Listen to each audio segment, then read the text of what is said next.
drowning out the roar of your engine with unnecessary voiceovers.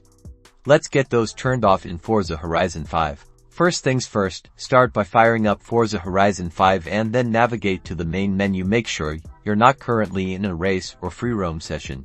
Once you're at the main menu, you'll want to find the settings option using your controller or mouse. Go ahead and highlight that and then select it. Now that you're in the settings menu, look for the audio tab. It's usually right at the top of the list. Select the audio tab to access your sound configurations. Inside the audio settings, you'll find different audio options. Scroll down the list until you see the narrator setting. It should show you whether the narrator is on or off. Currently, the narrator is enabled. To disable the narrator, highlight the narrator toggle by tapping the appropriate button.